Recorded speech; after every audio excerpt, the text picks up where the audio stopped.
Hello, my name is Natalie Armstrong-Motin with Marketing Resolution. Thanks very much for watching today. My guest for today's segment is Brent Rosenbaum. Have I said your name correctly? Yes.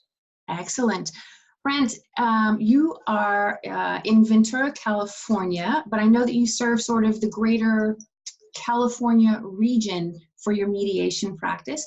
Tell me a little bit about the kinds of services that you offer for clients in the greater California area. Well, my main areas are labor and employment and what I call multi-generational family mediation, which encompasses where there's a term of maybe elder mediation, but it details the generation of our parents, myself being a graying baby boomer, and our children, so you have multi-generations. And in fact, just as a side note, that I usually try to include the grandchildren in the mediation because both the grandchildren and the seniors have a mutual enemy, which is their parents. So it kind of helps where you get all the sides to kind of, work things out. I also do family business mediation, which also encompasses all the other aspects of the two. And we've seen a lot of companies that unfortunately are no longer around, or they've been divested or sold to big organizations because of the family disputes within the members. So a lot of interesting aspects and variations to my practice involving those two main ones. I do a little bit of family mediation as far as divorce, but generally when there are no minor children involved. And then I also still volunteer my time as a way of giving back to the Ventura County Superior Court, and we'll take a certain amount of cases a year pro bono, which also gives me the opportunity to be on their website so people can find me there as well. Well, you're a really good human for letting people have access to all of your years' experience. That's very kind of you. So in your cases, are people, for the most part, represented? Do they come to you unrepresented? How do clients present themselves to you? Well, it depends who makes the phone call.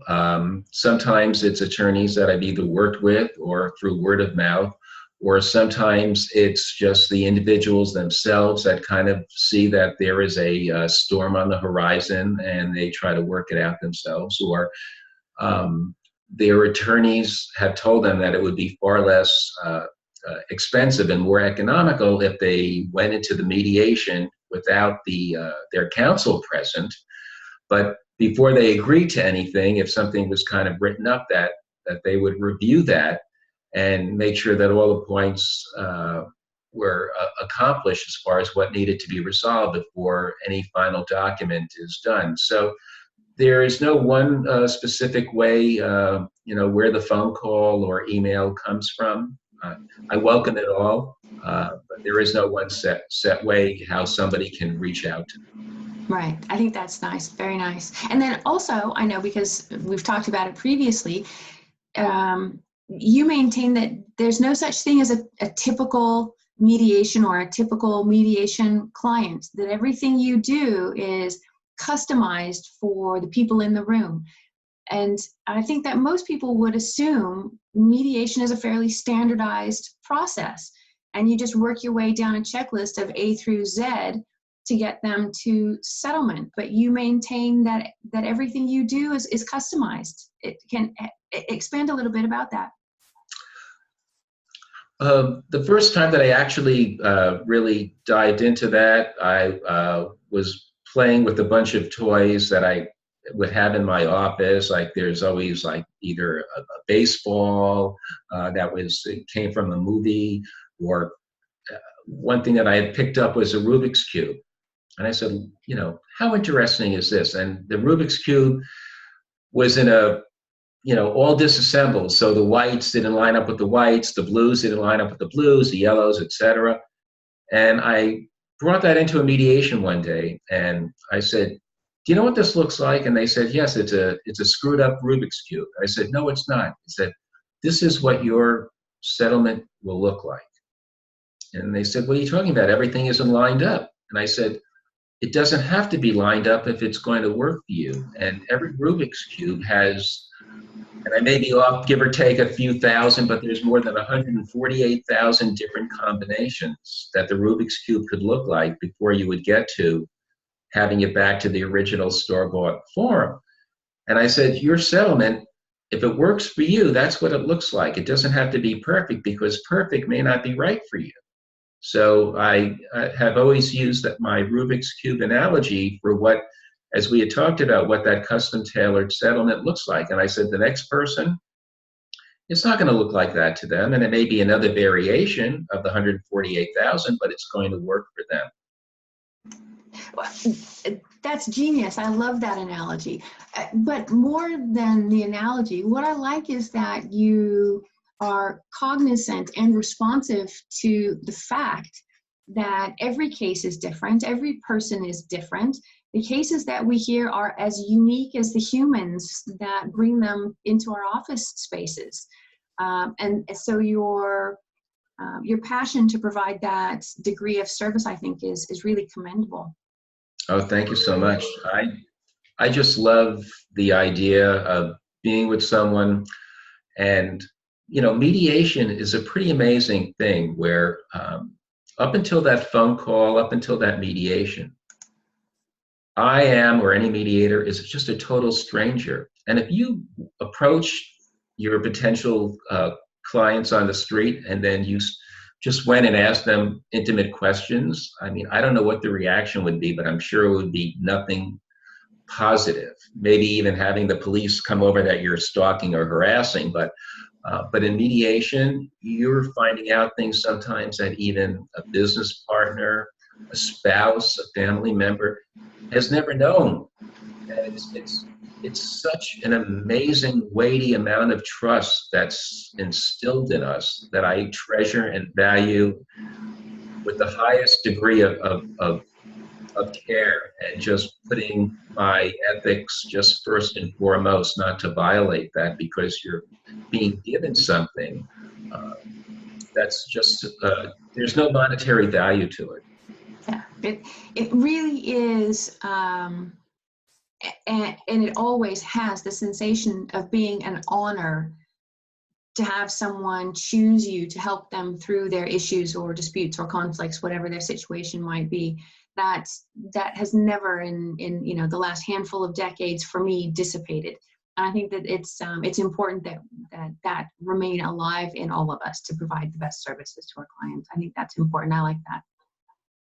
I treasure it highly. I look at mediation in a way, I kind of call it our 3-hour marriage, because in a way we're being thrown together or put together, and all of a sudden here you are, this is your mate, so it would either be one side or it's the other side, but we're now married for at least 3 hours, and we deal with things that are intimate. And the beauty of that is that one of the tenets of mediation is that it's confidential.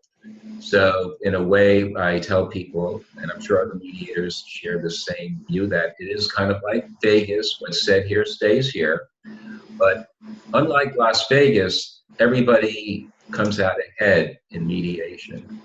And well, we all have our stories about going to Las Vegas, and it's a long ride home past Zizek's Road, not coming out ahead. So I leave it at that. That's fantastic. So, Brent, if someone wants to learn more about you or your practice, what's the best way for them to reach out to you? The best way is to contact me, either through email initially or phone or whatever. I feel that voice contact, even though we're in an age of texting, is really fundamental, and to kind of get to know each other and to kind of see if we're going to be a good fit. I kind of describe when an attorney says, Brent, I have the perfect mediation for you. And I say, that's great. So what I offer is, why don't we have kind of a 15-minute to a half an hour meeting with your clients to kind of see how they feel about me. And they say, you know what, no other mediator has ever offered that to me. And I said, well, I'm offering it to you because even if it isn't a love connection with your client, I want them to be exposed and already have the idea about mediation. And one of the attorneys who I still work with said, well, why did you come up with that? I said, I compare that to the days when I was dating. And what I would do is, and I learned from my own mistakes, that you have the cheap coffee date first before you drop a lot of money on that expensive dinner and the dinner is just a total bomb. So I said, this way your clients get to see who I am, get a feel for me. It's okay because I know my fan club will never have 100% occupancy. They may not like me or be connected to me, but they love the idea of mediation. So your next referral may be the perfect match for them. Because I would rather not have a client take out of the 3 hours, let's say, the first hour and a half to 2 hours to finally get comfortable with me. And now they've spent all that money just to get to this point. And they're not getting as much bang for their buck as they might have if we had the initial little consultation first and to see if it's right. Wow, what a nice service that you offer people. I think that that really speaks highly to your professionalism. So now I know that you've got a website, rosenbaummediation.com, right? Correct. And so, of course, we will put that website link in the description bar down below so that people can find it easily enough. And then they can connect with you on the web. They can read about you. They can read the articles that you've written, and learn more about your education, your experience, your position in the marketplace, etc. Is there anything else that people should know about you or your practice? Well, what they should know is that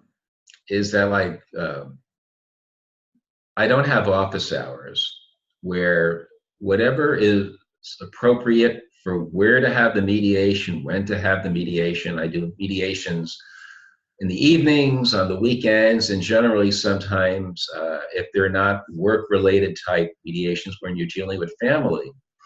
The last thing you want to do is after 10 hours, 12 hours dealing with work-related problems, and now you are dealing with family problems, and you already have all of this other intensity and anxiety that you're bringing into the mediation because you've had a 12-hour head start.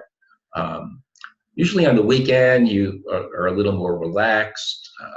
You have your coffee, kind of do a few things, and then you can do the mediation. You can have the mediation in your house.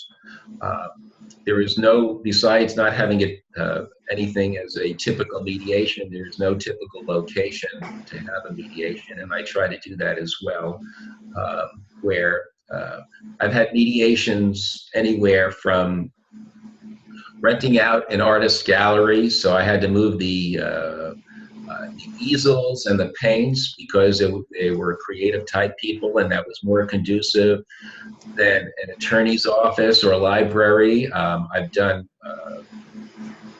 mediations in coffee shops, in a park. Actually, I started one mediation in a cemetery because the individuals had to have a conversation with their late father. And it's just fascinating where whatever is going to work and make the parties feel really comfortable and know that they're being heard. So that's probably the most unique place. I haven't done skydiving yet when they're signing their confidentiality agreement, but I mean, if it's something that may warrant it, I'll certainly consider it.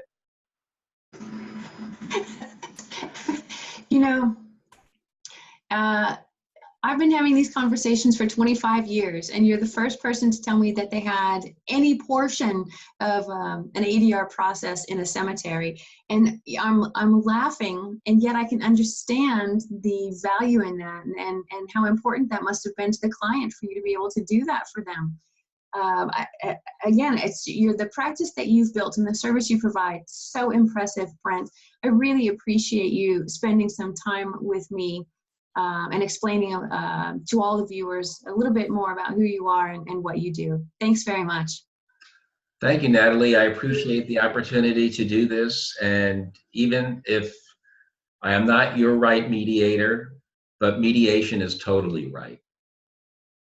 Perfect way to end an interview. Brent Rosenbaum, thanks again for your time. Listen, everyone, if you are in conflict or have an issue, or you know someone who could use services like Brent, please log on to the internet, pick up the phone, give him a call, reach out to him. As he stated, even if he's not the right mediator, he will help you find the right mediator. And so share this video with someone that you know and love. Brent, again, thanks very much for your time.